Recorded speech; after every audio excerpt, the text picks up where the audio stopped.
Hello guys, I hope you're doing well. As you may know, in the previous videos, I was mainly relying on a teleprompter, so I used to write the script and then read the script in order for you to receive as much as information possible in a short period of time. However, in the last video, I made a spontaneous one and it got more attention, or let's say more sharing and views. So in your opinion, which one do you prefer? Do you want me to contact with you and talk to you spontaneously like I'm doing now, or to write on a prompter? Please let me know in the comments below.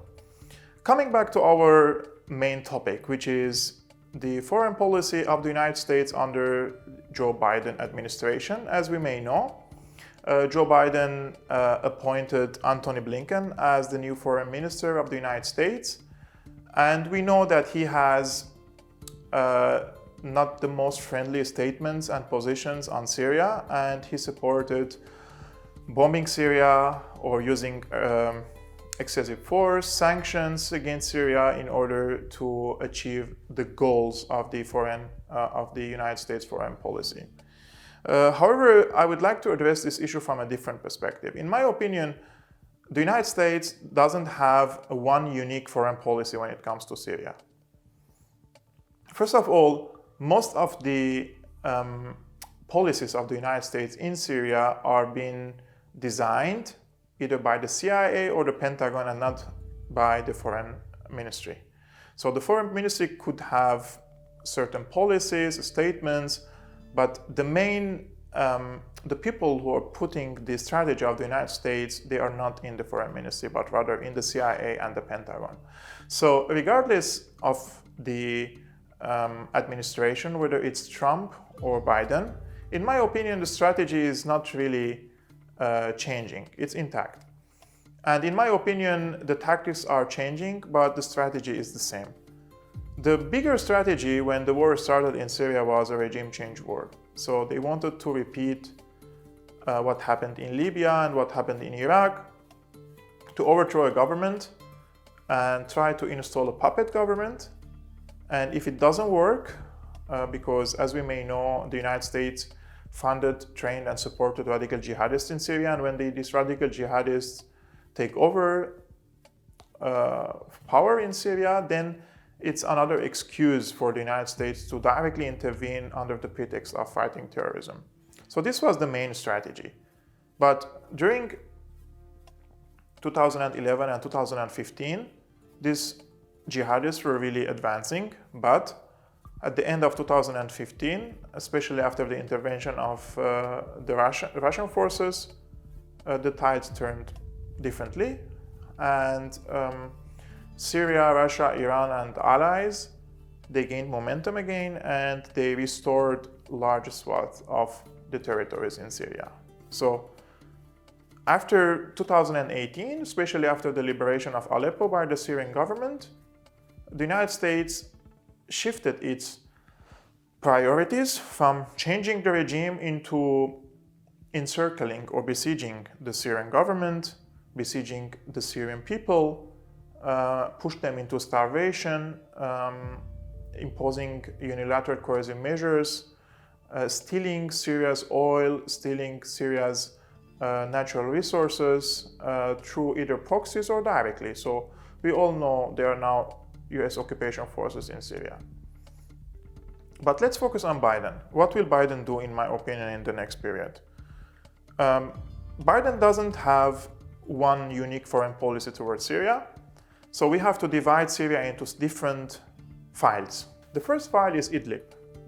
As you may know, and this is not my personal words, but rather the words of the US, Idlib is the largest safe haven of Al-Qaeda terrorists in the world, in the entire world, not even in Afghanistan.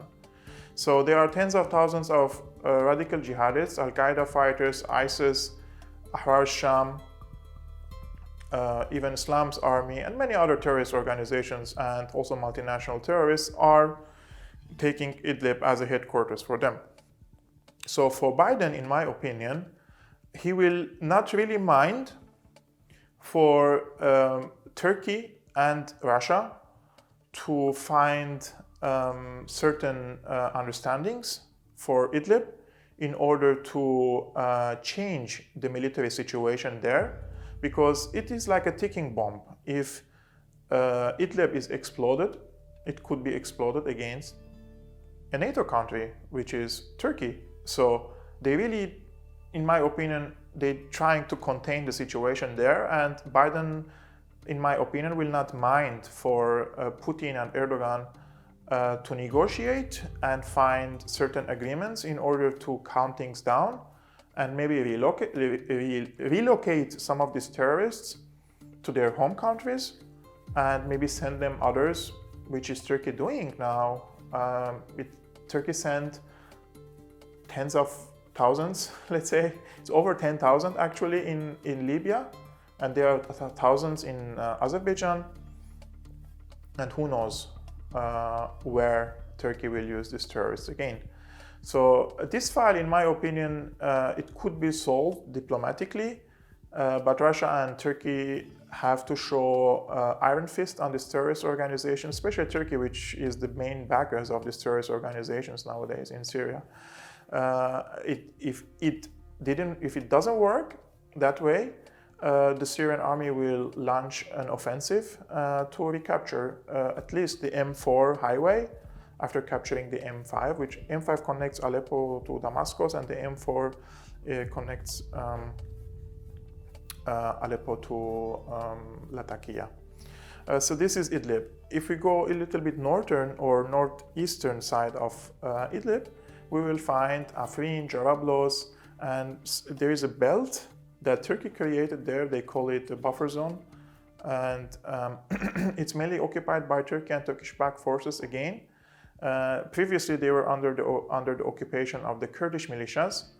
Joe Biden, in my opinion, he will try to balance his policies like his predecessor did, Trump, to find certain kind of balance of power between the Kurds and the Turks, because both are their allies, basically. But if Biden has to choose between the Turks and the Kurds, he will choose the Turks. Turkey is a major NATO ally, and despite all this rhetoric about Joe Biden will be tough on Erdogan, etc., but when it comes to important geopolitical issues, United States will always side with Turkey over any other player. I mean, Turkey is a state player, and the Kurds are just militias with a few thousand fighters. So, of course, United States will choose the Kurds. If you go more to the east, the United States has a direct military presence there in the eastern shores of the Euphrates. This is the most important geography in Syria for Syria and for the United States. So this area contains Syria's wheat, a lot of agricultural products, and more than 50% of Syria's energy resources are there. So the United States is occupying Syria's oil refineries. Not that the United States needs these, barrels of oil, because the United States has a self-sufficiency now, but they are investing in, first, they are using the revenues of these oil sales in order to finance their presence in Syria, and two, they are depriving the Syrian government, who will distribute this to the Syrian people. So if you go now to Syria, you will see the kilometers of queues of people waiting to fill their cars or even heating gasoline for their homes. So one of the major reasons for these shortages of oil and gas and heating gasoline is due to the US occupation forces in the eastern shores of the Euphrates. This is very, very important, and the real fight or the real battle is there. How will Syria, Russia, and the allies deal with this issue? Until this moment, nobody tried to capture that areas. Syrians are talking about popular resistance. Is it realistic? I don't know. But will Syria, at least try? Yes. Previous examples prove, especially in Iraq, when United States occupied Iraq, Syria supported resistance groups in Iraq in order to at least try to delay the American invasion of Syria, because the United States was talking about occupying Syria after Iraq. So Syria has an experience in this kind of warfare against US occupation forces. Then we go all the way to the south, especially to the Tanaf border crossing. This is also very important. People sometimes don't understand why would the United States have bases and militias or US-backed militias in a desert area. The main reason is because this Tanaf area, it links Syria to Iraq and links Syria to Jordan. So what the United States is doing, they're blocking any trade relations between Syria and the neighborhood. So this is part of the blockade. If Syria restarts its business with Jordan, Iraq, it will go all the way to Iran, to Central Asia, etc. And the priority for Biden administration is to stop Syria from doing business, from gaining cash, and use it for reconstruction. That's one part of the priority of Biden administration. Then comes the elections. We know that in Syria there's going to be an election in a few months, and what Biden wants from Syria and from Russia is to rewrite the constitution in Syria in a way that fits the interests of, or serves the interests of the United States. And when we say serves the interests of the United States, we mean the United States is trying to say, look, we may withdraw our forces from Syria, we may lift the sanctions in the future, but you have to make sure that our interests are well served. And when they say that, they want it to be through a soft penetration. And the soft penetration happens when you change your constitution and allow, for example, the Muslim Brotherhood to participate in the government positions, or you allow other outlawed groups, or you allow simply US-backed opposition figures to be part of the government. This is an information I would like to clarify. The difference between Hafez al-Assad and Bashar al-Assad. Hafez al-Assad, he was his policy in the domestic affairs was much more conservative, but on a foreign policy level, he was more flexible. And there is an information that you need to know. For example, Hafez al-Assad used to appoint or keep certain officials inside the ruling elite, well knowing that they have connections to the Saudis, like Khaddam. He was the vice president. He had even a Saudi passport. Or Hikmat al-Shihabi, he knew that he's an American asset, but he kept these people in the ruling elite in order to keep the connection to these countries. He never cut these relations. When Bashar al-Assad came to power, he was more liberal in the domestic affairs, but a little bit more conservative in foreign policy. So he didn't fight these figures, but he started to cut the wings of these foreign assets in the ruling elite. Khaddam fled to Saudi Arabia and he declared desertion, and Hikmat Shihabi and many others, they fled the country, and they started to talk about overthrowing Assad or Bashar al-Assad regime, etc., etc. So what Biden also could ask Syria is to restore that situation where there are people inside the ruling elite who are friendly, let's say, to the United States. And the last file, in my opinion, which is also very important, is the battle against Israel. For Syria, in 1967, Syria lost the Golan Heights after Israel attacked Syria and Egypt. In 1973, Hafez al-Assad tried to restore. He launched a war on Israel with Egypt, trying to restore the Golan Heights. He restored Al-Qunaitira.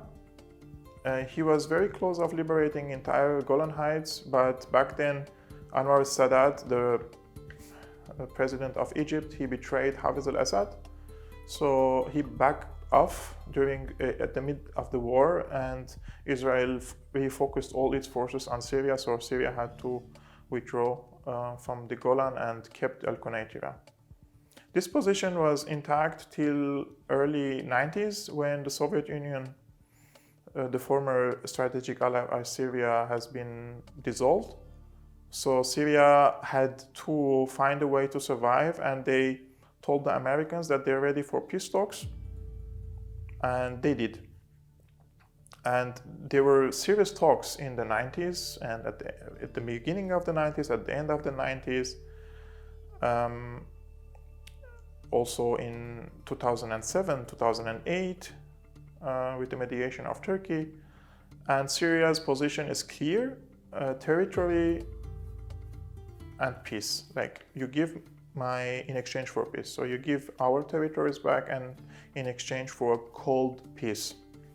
That doesn't mean that the relations should be warm, but our Syrians don't mind to sign an agreement that guarantees full withdrawal of the Israeli occupation forces from the Golan Heights, including 50% of the Tabarit Lake or Galil in the Golan Heights. So even during the negotiations, they were really talking about certain touristic resorts. Like they agreed on the entire Golan Heights, and then they were addressing certain touristic issues between both countries. So if Israel restores all of the Golan Heights, including the waters and the gas that is under this area, I think Syria could sign an agreement, but I'm not talking about now, but in the future, and what the United States wants from Syria.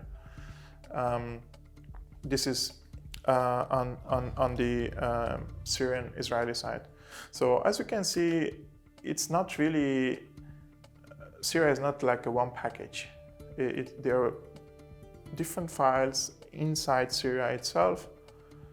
Will Bashar al-Assad negotiate with the Biden? They're always ready for negotiation, but will Biden negotiate? Will he lift the sanctions?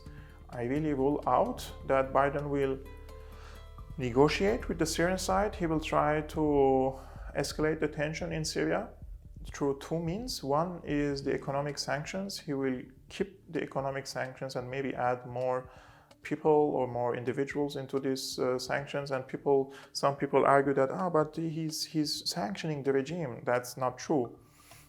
Because when you sanction the Syrian Central Bank and you block any transaction to and out of Syria, then even if you make exceptions for food and medicine, if you can't send money outside of Syria or bring cash, then of course you can't buy anything. So he will increase this economic pressure on Syria, and two, he will increase the pressure, military pressure through the sleeping cells of ISIS in Al-Badia in central Syria, which is already happening against Syrian army convoys or buses. They don't want ISIS to occupy large swaths of Syria. They just need to keep Syria busy in the fight against ISIS. They could also use the former prisoners of ISIS, which are held prisoners by the Kurds, and the Kurds could just release them if the Americans want to, and they could use these terrorists against the Syrian government again. So, as you can see, it's a really complicated situation. I don't think in 2021 this will be resolved unless something very dramatic happens. Let's see and wait. So this was all. I tried to summarize the foreign policy options of Biden towards Syria and how Syrians could react towards these hostile policies, let's say, or if Biden wants to resort to diplomacy, which I truly think it's not possible. So this was all. I could invite you for liking and sharing this video, and if you're new, please consider subscribing, and you can also become my patron You can find all the links in the description below, and it really helps me when you subscribe and become my patron, so that I keep my independence in this jungle, let's say, of brutal journalism, where the mainstream media is trying to smash small journalists or small businesses like Syrian analysis. And see you next time.